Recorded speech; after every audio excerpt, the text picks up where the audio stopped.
Hey everybody, it's me, Mr. Linderman, your favorite art teacher who you miss so much. I'm going to try to do a quick video lecture of what I would be doing in class, teaching you guys about self-portraits. This is how I generally roll things out. I just thought it might be worthwhile so you could see my face, hear my voice, and get what you might miss in class. Today I'm going to talk to you about things like the history of self-portraits. We're going to look at a few artists and look at what they did. Also, some different career paths if this is something you're interested in. And really, most importantly, how do you get started doing this? So today's all about self-portraits. I hope you'll hang in there and listen as there's some good and valuable information, some good do's and don'ts in this next, 30 minutes. I hope this will take presentation. First of all, why would someone even do a self-portrait? I'm asking you to do one, but why throughout art's history did folks do this? Um, Generally in class, I would do a long pause and let you tell me the answer, but today I'll give you the answers. That's plural. Some people did it just to say, hey, I was here, I existed, I was somebody. They wanted to kind of as a legacy leave behind part of who they were.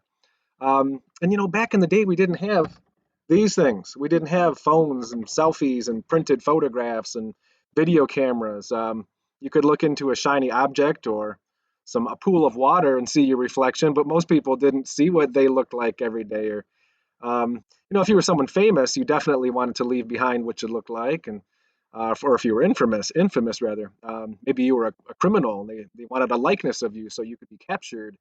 There was a number of reasons. Da Vinci, for example, no one really knows, but I'd like to think because he was a man of some wealth and fame that he probably, for vanity's sakes, wanted to say, "Hey, I existed. I was Leonardo da Vinci. Here's what I looked like."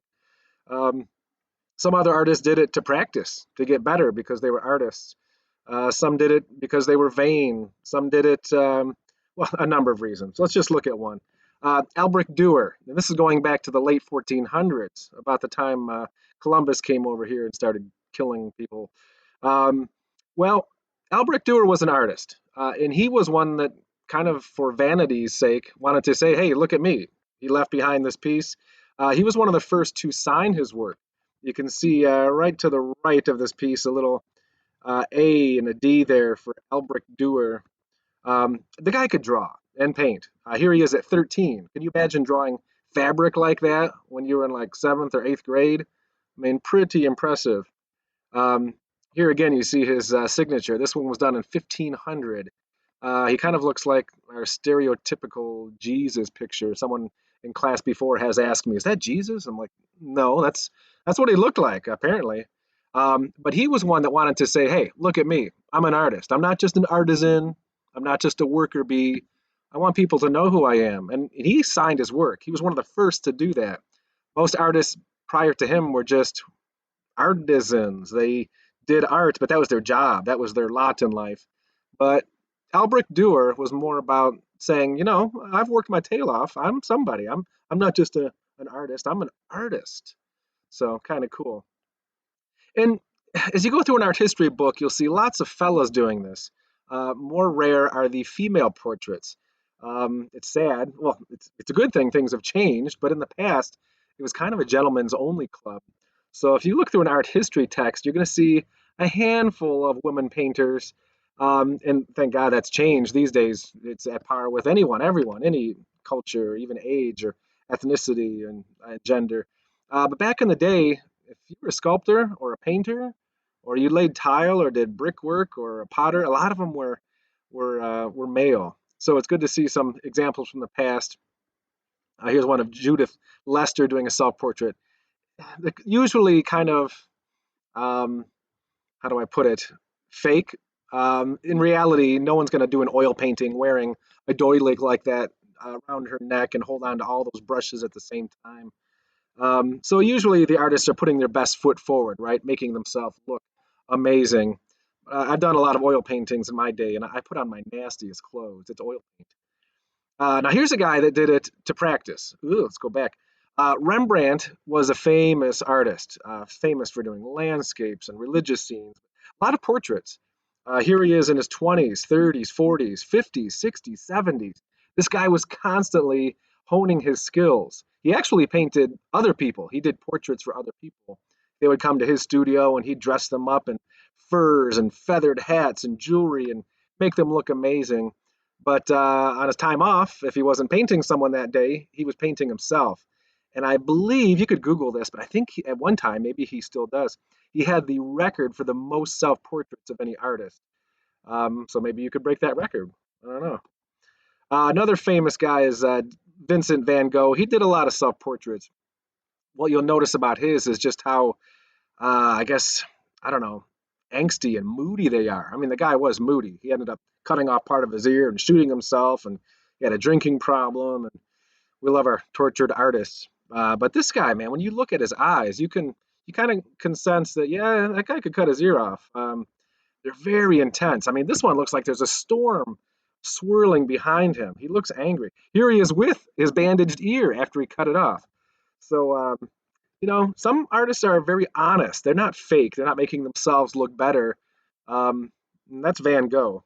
Kind of like Frida Kahlo. Talk about honest self-portraits. I mean, she had a unibrow, right? She had some facial hair on her upper lip. She didn't make herself look like a rock star, and she just made herself look brutally honest. And by the way, her husband was Diego Rivera, who painted the murals in the Rivera Court and the DIA in downtown Detroit. So just to give you a little background, her husband used to be more famous than she was, but I would argue she is way more famous than he now. But here's one. Again, you can see that the honesty, but it's also, upon a first glance, kind of seemingly happy, right? You've got some butterflies and beautiful background. If you take a closer look, there's a dead bird around her neck. The monkey is grabbing some, vines that have thorns poking into her neck, and she's bleeding. And there's a panther in the background, and she's not smiling. I guess that's what I love about her portraits. At first, they seem kind of maybe upbeat or colorful, and then you take a closer look, and boy, that storm in the background, and she's got a tourniquet on, seemingly a vein that's spilling blood onto her wedding dress. She had some emotional and loaded images, and sometimes they are metaphorical. Here she is using a deer to kind of metaphorically talk about her pain. She went through a lot of pain. Talk about tortured artist. I'll tell you really quick, she was in a trolley accident and was impaled in her youth. A pole actually went through her. Can you imagine that? Like through her pelvis. She could never have kids. She had tons of surgery. She was bedridden all the time. And then another fella is Pablo Picasso. Just want to show you some of his portraits, just because he was inventive. He never did anything the same way twice. I mean, here he is showing different self-portraits, believe it or not, from different periods in his life. My personal favorite's the one on the lower right there. He did that about a year before he died. It seems like maybe a second grader did it, but I just love the face, the blank, emotional, or maybe lack of emotion, but that stare, those eyes. I kind of think maybe he was contemplating his own death. I mean, if you're Picasso, you don't really want to die. Uh, he had a pretty good life. Um, Jacob Lawrence is just a personal favorite. I had to throw him in there. He came out of the Harlem Renaissance, out of New York, and I could only find one self-portrait from him. I think one caricature and one painting. So some artists, they're more humble. They have more humility, and they're not about hey, look at me. But I do like how he does his. He's kind of, I think, in his studio, he's kind of looking out at you like, hey, how you doing? And he's got some of his artwork in the background, things on shelves. So I just love his style and his use of color. So another personal favorite is M.C. Escher, not a rapper, but Moritz Cornelius Escher. Check out how he actually looked into a mirror sphere, or looked into a shaving mirror. Really impressive. Um, Chuck Close, one of my favorite self-portraits. This guy was going to, I think it was Yale, not Harvard. I think he was at Yale. Um, Wakes up one morning and takes a camera and just kind of puts it under his nose and takes this shot, looking up his nose, smoke going up, his hair's all tousled. It's kind of raw. And he painted it. What you're looking at is the painting. And a kind of a new type of art was born called hyperrealism, or some call it superrealism. He used an airbrush, which is what was a new technique in the 70s. And he was making it look so real, like he was looking at every pore and every hair and every little fold of skin. It's just amazing. And now lots of artists do this and they think they're doing something amazing, but to be the first to do something so hyper realistic and so large, just amazing. Here's how he works these days. He's wheelchair bound and has a debilitating disease, and so he can't quite make it this photorealistic, but if you squint through your eyelashes, you can still see that he's still got the chops. He just has a different technique. So same artist, but during different periods of his life, he had to adjust his technique. Last but not least, my favorite self-portrait is one by Norman Rockwell. I'll let you just check this out for a second if you want to pause, study it. It's just amazing. And I've seen this in person. It's only maybe 2 feet by 3 feet. Um, well, what do we have here? I mean, it's called the triple self-portrait. Here's what I love about it. He's painted himself just in the same self-portrait with his glasses on, with his glasses off. Um, he's got himself in black and white and in color, from the front and behind. He shows how he works, that he smokes a pipe, that he's got a drink, that he's gone through. It looks like an art history text, and he's made a bunch of notes and tabs. I actually pulled some out. Look at the upper right corner of his painting. You can see right up there, Albrecht Dürer. You can see Rembrandt. You can see Picasso and Van Gogh, folks we just talked about, but obviously folks that he was impressed by as far as doing self-portraits. I love that he signed his name in the canvas within the canvas. And beyond that, he's got other self-portraits up here in the upper left. So he's showing you that he sketches and studies. And I just think it's over the top. I just think it's amazing. Really great. All right, let's move into the next section. Hopefully, I haven't lost you by now. Careers. If you guys are interested in doing this, there's a lot of careers out there. One is an illustrator. You can illustrate books, graphic novels, comic books, book covers, is another thing. These days, it's a lot of Photoshop and camera work, but back in the day, that and movie posters, man, people would just draw this stuff. When I was a kid, well, I love the movies, but I used to hang out in the lobby and just check out the posters and the artistry. You could be a commercial artist. All kinds of stuff you see at the store are have people drawing people. Kind of a cool job, I think, would be to be a police sketch artist. Terry Crews, for example, who you might know, famous actor, and he's been on Who Wants to Be a Millionaire and lots of shows, um, famous movies. This guy was a police sketch artist in Flint, Michigan. So look up Terry Crews and some of his artwork. Amazing. But yeah, you could do that. There's a video you could watch. Yeah, check that out. Go watch Terry Crews on Jimmy Kimmel on YouTube, and you can see his artwork. You could be a courtroom sketch artist. Sometimes they don't allow cameras in the room, so if you can draw people and draw them fast, it's a pretty good gig. You could be a caricature artist. I'm sure at some point you've been to Suitor Point and you've seen people draw these caricatures, which is about knowing the rules and breaking the rules. I mean, no one's head looks like this, no one's eyes look like these. But once you know the basics and you can accentuate and distort features, then you're on your way to doing caricatures. So it's they're funny, they're goofy looking, but it's about taking someone's features. Maybe someone has a big nose or big teeth or you name it, big ears or big jaw. You accentuate that, and therefore they look well cartoonish, but it's they're fun. They're funny. You could be a political cartoonist if you ever have seen these in magazines or newspapers or editorials. This is a cool job to have. So basically a form of caricature, but usually it's more political. So let's talk about your self-portrait. You guys could use any media you want. If you want to use lipstick and mascara, you can do that. But I'm sure you've got a pencil at home, so I imagine most of these will be done in pencil. If you've got colored pencils, if you want to try something in marker, great. Pencil will be the most forgiving, and so I might steer you toward that if you're new at this. So I don't care what size you do it, but I would work at least 8 by 10 or 8.5 by 11, probably larger. You'll find that when you work in a small area, you just can't get the details you want for eyelashes and hair and things like that. So try to work, I would work at least 9 by 12 or larger. if you can. Try to be creative too. Maybe get an expression in there.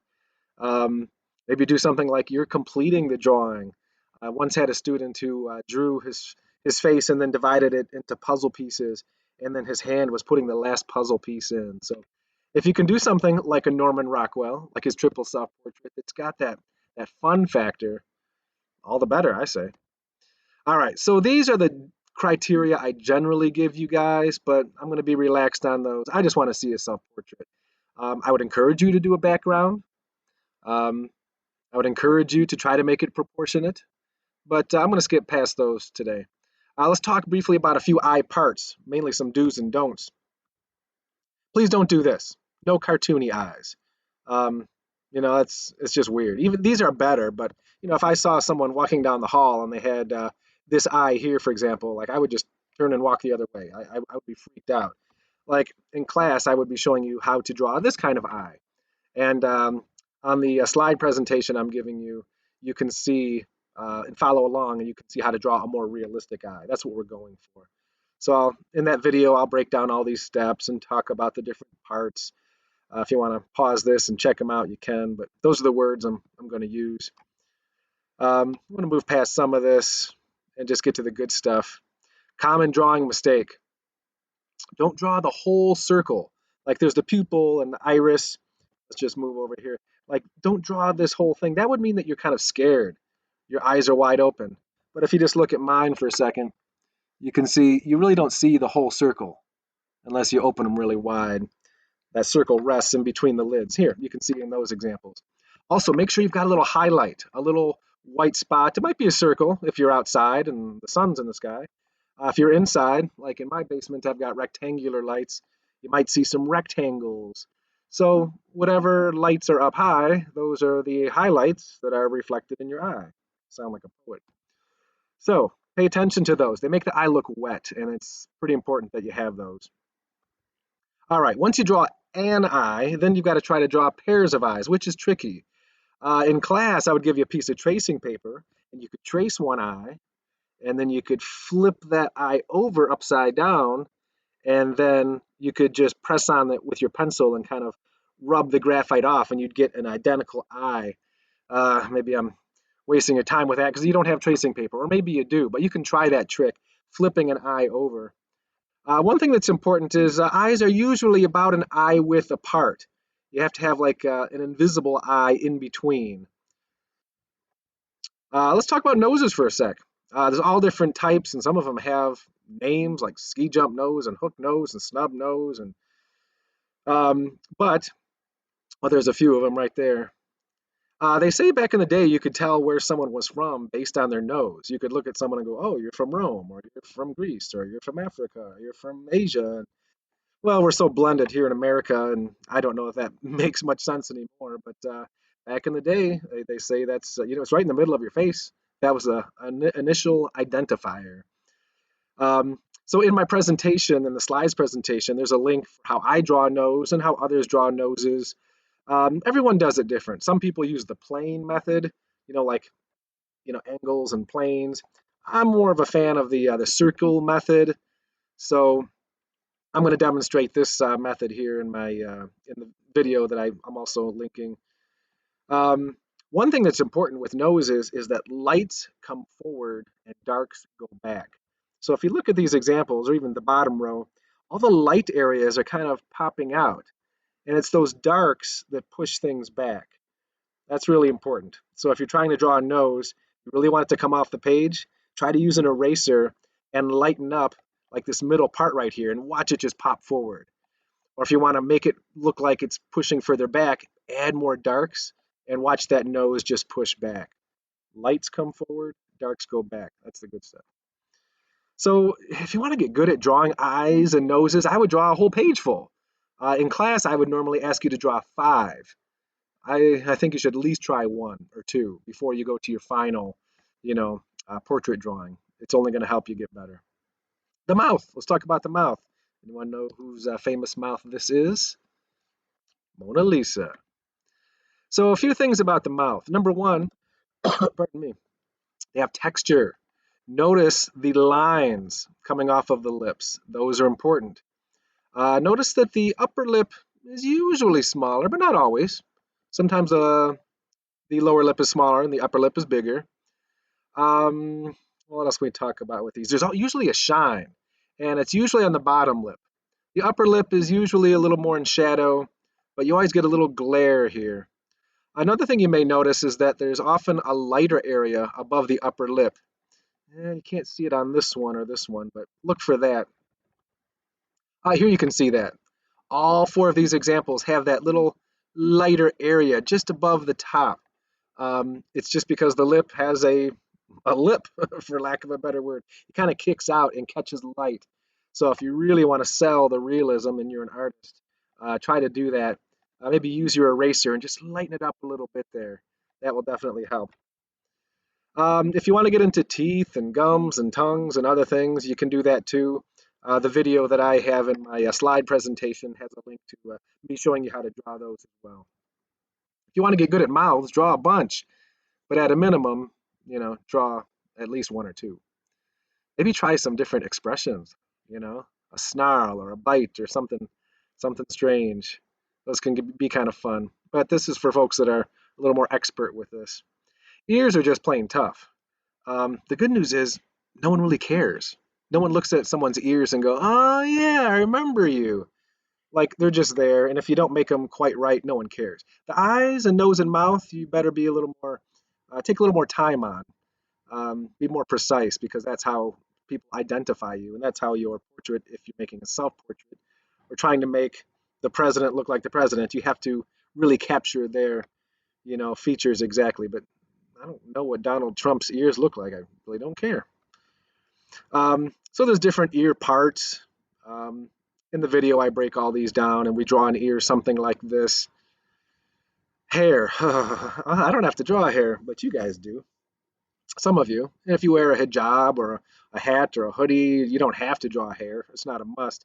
But hair is difficult with so many types and styles and colors and long and short and curly and straight and you've got gosh, braids and cornrows and you've got dreadlocks and froze and spiky hair and man, there's so many types. I wish I was there to help you more with this. If you want help, just send me a text or in a picture of your hair, and I'll do a quick video and show you how to draw it. That's tough stuff. But do your best. In general, just think about, long hair would have long lines, and short hair would have short lines, and curly hair would have curly lines, and the type of hair you have is going to determine the type of pencil mark you make. So that's one way to think about it. So many types, though. Also, you could just kind of leave out the hair. Do something where you draw a part of the hair, but you don't have to draw it all, or just do something alternative with different colors or something strange. I don't care. I'm really more interested in you getting the facial features correct. So let's talk quickly about some face proportions, which are general rules. These don't apply to everyone, but they can help you to try to line things up on the face. For example, some people like this 1/3 method. Um, I don't like it, but I do realize this that basically from your chin to your nose is about the same from your nose to your eyebrows and from your eyebrows to your hairline, which doesn't work for me, obviously. But that may be a helpful tool to remember, that 1/3 rule.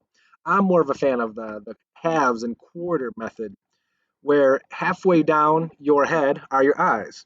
Hopefully you can see that when you look at me. Halfway down, eyes. You go down another half and you get your nose, which is like a quarter of the way up.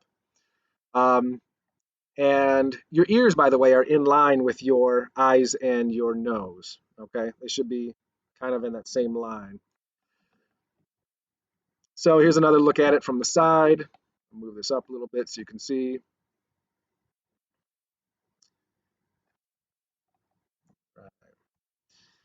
So when you get started, and there's videos with this too, you pretty much start with an upside down egg, draw a line of symmetry, find out where the eyes are, the nose is. It's about dividing things up kind of mathematically. That's what we call proportioning. And that can be very helpful instead of just going for it. It's nice to have some framework, before you put all those important features on the face. So here's a worksheet that you might want to just pause on or take a screen capture of. Let me move my face out of the way for a sec. This is not included in the, pardon me, itchy nose, in the other presentation. But this is a great way to start. So if you're new to this, start with step one, go to step two, step three. The pictures are helpful, but you might want to refer to what's happening here. The eye center is located between the sides of the face and the symmetry line. So the eye center. So the words can be helpful, to guide you. Let's move on to the next one. Boy, if you're doing a head tilt like this, like to the side or north and south or east or west, that's a little more difficult. Um, I'm gonna let you guys tackle that on your own, but that's for folks that are more artistic and ambitious. All right, let's get to this one. If you're new to this, just try one that's straight on, head on, looking forward. If you want to try one a little left or right, that's fine. But once you get to north and south head tilts like this, it gets really difficult. So I wouldn't recommend that. And stuff right on the top and bottom, that's really difficult stuff. Make sure you draw some shadows. Keep in mind that you've got a skull underneath here, that you have eye sockets and a jawline and cheekbones and things. You want to make sure that you have shadows because your eyes are set back in your face. You have shadows under your nose and your upper lip. There's this stair-stepping effect that I think is important. You've got light and then dark and then light and dark and light and dark and light and dark. So think about that. If you're drawing eyes, you should have some shadows up there. If you're drawing a nose, have a shadow under the nose. Put some shadow under the lip, under the lower lip, and definitely under the chin. If you don't have a shadow under the chin, it will look like your chin and neck are one. But as soon as you put shadow there, then your neck pops forward because lights come forward and darks go back. Here's some student examples. This is the last part of the presentation, so hang in there. These were done by students that sat in your seats not so long ago. We used to always do this project in colored pencil. Um, so I think these are almost all in colored pencil, but you can use pencil, colored pencil, crayons, markers, whatever you've got. Notice how each artist kind of tackled this differently. Some tried unnatural colors or a broken mirror. Some have interesting backgrounds. Some of them have a little head tilt one way or another, up or down. Some people go horizontal, which is not common. Usually we think of portraits as rather vertical and like landscapes as horizontal, but you can break the rules. Some artists do. You could have a curious look or have your irises looking one way or another. But I do hope you try to put a background in, even if it's something just colorful or a design that can really make the drawing. So some people do design, some people do places or landscapes. It's totally up to you. My hope is that it looks like you, that this is the best self-portrait you've ever done. It could be serious, it could be angelic, it could be fun, whimsical, weird, strange, out of this world. Looks like he's coming out of a wormhole. Angsty, funny. I don't know what's going on there. Um, so I hope you have fun with this. Don't just do this for me, do this for you. Make it a cool project, something you remember that you always did when you were at home during Corona virus 2020, that you stayed at home and you made a really cool self-portrait. So I hope you guys like this assignment. I'm going to click through a few more of these and call it a day. I miss y'all, and I can't wait to see your smiling faces once again soon. Stay safe. Chat with you soon.